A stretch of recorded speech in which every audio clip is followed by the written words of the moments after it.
In today's video, I'm going to teach you how to make a rubber stamp and portrait stamp effect in Canva. Start by opening the Canva project or design where you want this effect to appear. It could be a poster, a label, a social post, or even a logo concept. Having your canvas ready helps you see how the effect will sit within your overall layout. Next, upload the portrait photo you'll use. On the left panel, click Uploads and bring in your image. Portraits with good lighting and clear facial features work best for a bold, graphic look. Once the photo appears in your uploads, click it to place it on the canvas and size it so the head and shoulders fill the area you want the stamp to occupy. With the photo selected, click Edit Image at the top. Apply a duotone effect to convert the image to a high-contrast black and white. This simulates the inked impression a rubber stamp would make. Within duotone, choose a preset that's black and white. Then adjust the intensity controls until the mid-tones drop away and the shadows feel solid. Aim for crisp separation between light and dark.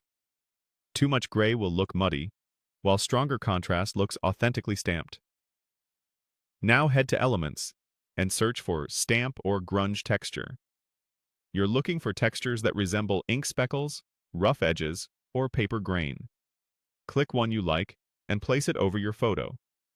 Resize or rotate it so it covers the areas where you want that imperfect inked feel. Then reduce the transparency to blend the texture with your image. Lower transparency subtly introduces the worn, pressed look without overpowering the portrait. You can try a couple of textures until the surface feels convincingly distressed, focusing on corners and edges for that realistic stamped finish. To complete the classic stamp silhouette, you can optionally add a circular frame. Go to Elements, Open Frames, and choose a circular frame. Place and size it to fit your composition so it reads like a stamp border around the portrait. Keep it aligned and balanced so the circle frames the face cleanly and reinforces the stamp shape. When you're happy with the look, click Share, then Download, and choose PNG.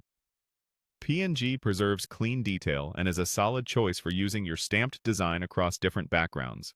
If this video helped, please like, subscribe, and share. Thanks for watching.